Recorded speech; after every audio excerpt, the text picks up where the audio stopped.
She posted, "Ha, independence first, rings later," after draining our mortgage savings for a surprise girls' trip.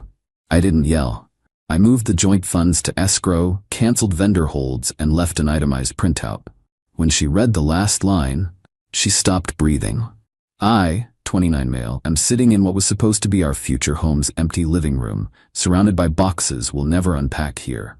4 days ago, my girlfriend Veronica, 27, of 6 years, decided to teach me a lesson about financial independence that backfired spectacularly. We'd been saving for 3 years. Every overtime shift, every skipped vacation, every generic brand grocery item, all for the down payment on this modest 3-bedroom house. We were so close. $42,000 saved, closing scheduled for next Friday. The sellers had already moved out. We'd picked paint colors. Tuesday morning, I'm at work when my phone buzzes. Instagram notification. Veronica posted a story from the airport. Her and 5 friends, champagne glasses raised, designer luggage everywhere. The caption, "Spontaneous Cabo getaway. Sometimes you gotta live a little." My stomach dropped. I checked our savings account through the banking app.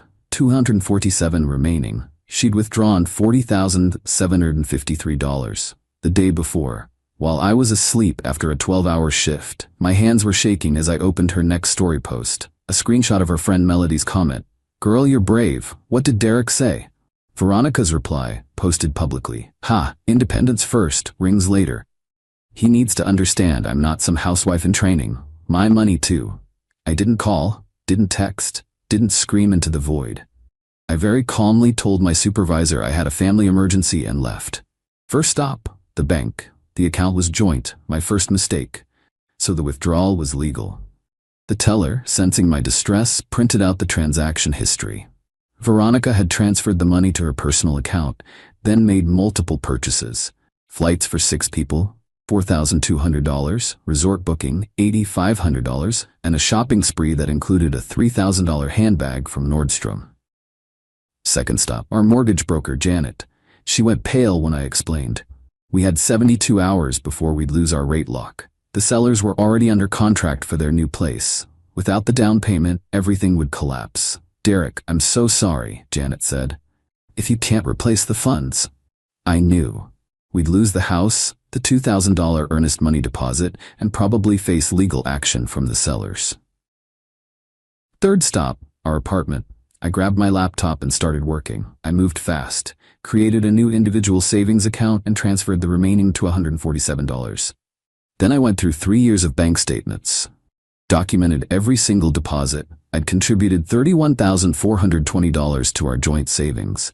Veronica had contributed $10,580. The rest was interest. I created a spreadsheet, color-coded, time-stamped, beautiful in its simplicity. Then I started canceling everything. The venue hold for the surprise birthday party I'd been planning for her next month. $500 deposit, partially refundable. The couple's massage package I'd booked for next weekend, $400, non-refundable, but transferable. Her car insurance, the policy was in my name, she was listed as a driver. The engagement ring layaway at K Jewelers, got back my $3,200 in payments. I screenshot everything. Every cancellation, every confirmation email, every receipt. By evening, I'd also discovered something interesting. Veronica's spontaneous trip. She'd been planning it for weeks, found emails in our shared iPad to her friends discussing it, found the Airbnb confirmation from 2 weeks ago, found her search history for "Can boyfriend sue me for taking money from joint account?" I printed everything, organized it in a manila folder.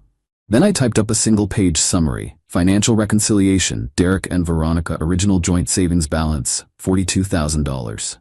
Your contributions, $10,080, 25.2%. My contributions, $31,400.8%. Amount you withdrew, $40,753. Amount you were entitled to, $10,580. Amount you stole through deception, $30,173. Immediate consequences. Mortgage application canceled, lost earnest money, $2,000, lost rate lock fee, $500, potential seller lawsuit, TBD. Your car insurance canceled effective midnight. Ring payment recovered, $3,200. Birthday venue deposit recovered, $300. Your current legal liability to me, $30,173. I will be pursuing this through small claims court unless the full amount is returned within 48 hours. P.S. Independence first, rings later? Congratulations, you're now independent. No ring. Ever. I left the folder on the kitchen counter with her passport, which she'd forgotten in her excitement, her car insurance cancellation notice, and a printout of her Instagram story. Then I went to my brother Garrett's place to crash. Turned off my phone, waited. Update 1. The meltdown began exactly when I expected, the moment they landed and she realized she'd forgotten her passport. According to her friend Melody, who surprisingly reached out to apologize, Veronica couldn't leave the resort. At all. International travel requires passport for return. She was stuck while her friends went on excursions, went to clubs, went anywhere that required ID verification. But that was just the appetizer. The main course came when she got my brother's call. I'd asked Garrett to inform her about the folder, keeping myself removed from direct contact. She apparently went ballistic in the resort lobby. Security got involved. Melody sent me a video, Veronica screaming about how I was financially abusing her by canceling her insurance. Then she read the last line of my note. According to Melody, she literally stopped breathing for like 10 seconds. Then she threw up in a potted plant. The calls started immediately. 47 missed calls. Of course it's 47. I didn't answer. She tried calling from her friends' phones. Still didn't answer. Then came the texts. I'll summarize the progression. Hour 1-3. Rage, how dare you? That money was ours. You're controlling and abusive. Hour 4-6. Bargaining. Please baby, let's talk. I'll pay you back. Don't do this to us. Hour 7-12. Threats. My dad will sue you. I'll tell everyone what you did. You'll regret this. Hour 13-24. Panic. Please, I need that insurance to get home. The resort is charging my card. Please answer. Her dad, Richard, called me once. Calm, lawyer-like. Derek, this is unfortunate. Veronica made a mistake. Surely we can resolve this without courts? Richard, she stole $30,000 and destroyed our future home. She planned this for weeks. There's no mistake here. She's young, impulsive. She's 27 with a master's degree. She knew exactly what she was doing. What do you want? The money she stole returned in full, immediately. She spent most of it already. Then she needs to figure that out. 48 hours, Richard, or I file charges for theft by deception. He hung up. Meanwhile, Veronica discovered more immediate problems. Without car insurance, she couldn't legally drive her car, still in her name, thankfully. Her credit cards were maxed from the trip. Her friends, initially supportive, started distancing themselves when they realized she'd essentially stolen the money. Best part? The resort had a $2,000 hold on her card for incidentals. Without the joint account as backup, her card declined. She was essentially trapped at an all-inclusive resort with no money, no transportation home arranged, and no way to pay for anything beyond the basic package. Update 2. Veronica got back yesterday. Her dad had to fly to Mexico to get her. Cost him $1,800 for a last-minute flight, plus whatever he paid to settle her resort bill. She showed up at Garrett's apartment this morning, not to apologize, to negotiate. Derek, we need to discuss this like adults. There's nothing to discuss. Return the money or I file charges Monday. I don't have $30,000. You know that? You had it 4 days ago. She actually tried to argue that the house wasn't that important, that we could just save up again. That I was being dramatic about missing one opportunity. I pulled out my phone and showed her an email from the seller's attorney. They're suing us for breach of contract, $8,500 in damages, the difference between our offer and their next best offer, plus their temporary housing costs. Her face went white. I didn't think. No, you didn't. Then she tried a different approach, tears. The waterworks were impressive. Derek, please. 6 years. Doesn't that mean anything? It meant everything. That's why I saved every penny for our future while you planned to steal it. It wasn't stealing. It was our money. 25% was yours. You took 97%. She tried one more tactic, the one I'd been expecting. If you do this, everyone will know what kind of man you are. Vindictive. Cruel. No woman will want you. I laughed. Actually laughed. Veronica, you posted on Instagram bragging about taking the money. Everyone already knows what happened. Your friends are messaging me apologies. Your cousin Nicole sent me a screenshot of your group chat where you called me a walking ATM with a hero complex. So please, tell everyone. Tell them how you stole our house deposit for a vacation." She left. But not before trying to grab the ring box I'd intentionally left visible on Garrett's coffee table. It was empty. I'd returned the ring days ago. But watching her frantically open it and find nothing was satisfying. Her mom called an hour later. "Different approach than Richard. Derek's sweetheart. I'm mortified. This isn't how we raised her." "I appreciate that, Linda. Richard has her in his office right now with accountants. We're liquidating her assets. Her car, her jewelry, everything. You'll get your money. Thank you. Can I ask, is there any chance of reconciliation?" "Linda." She looked me in the eye this morning and said the house wasn't important. The home we'd saved 3 years for. No, never. "I understand. For what it's worth, you would have been a wonderful son-in-law." Update 3. Today's the day I was supposed to move into our house. Instead, I'm in my new studio apartment, considerably poorer but infinitely wiser. Richard came through, sort of. I received Ashir's check for $22,000 yesterday. The breakdown. Veronica's car sale, $11,000. Her jewelry, $3,000. Liquidated retirement account, $4,000. Richard's personal check, $4,000. Still short, $8,173, but Richard included a signed promissory note from Veronica for the remainder, payable at $340 a month for 2 years. I'll never see that money, but it's enough to avoid criminal charges. The seller's lawsuit was settled. Richard paid the $8,500 directly to them. Veronica now owes her parents $12,500 total. But here's where it gets interesting. Veronica's been trying to rebuild her image online. Posted this long story about surviving financial abuse and escaping a controlling relationship. How I'd monitored every penny and isolated her from financial independence. Nobody bought it. Her friend group imploded.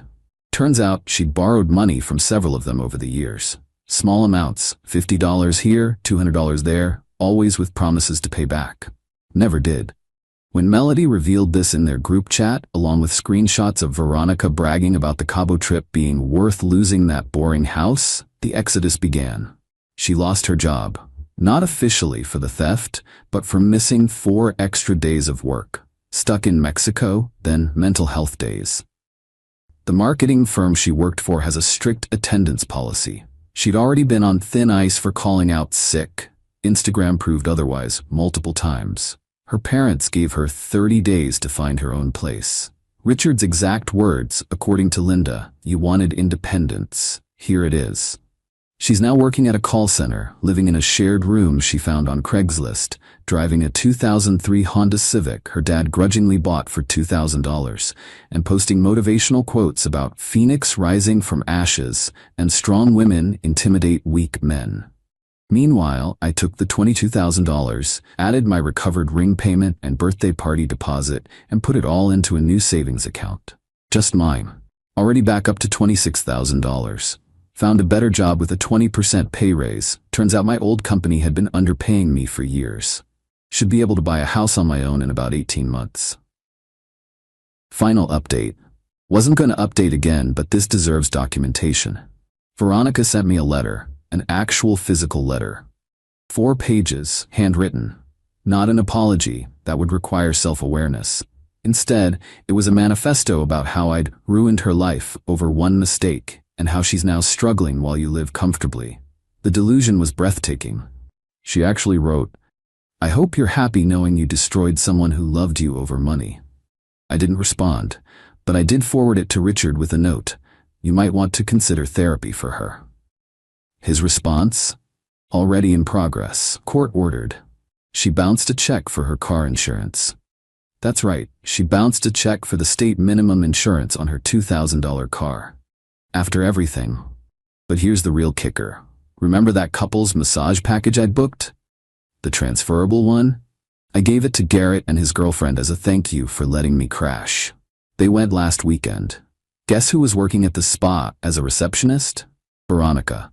Garrett said she went white when she saw them. Had to process their appointment.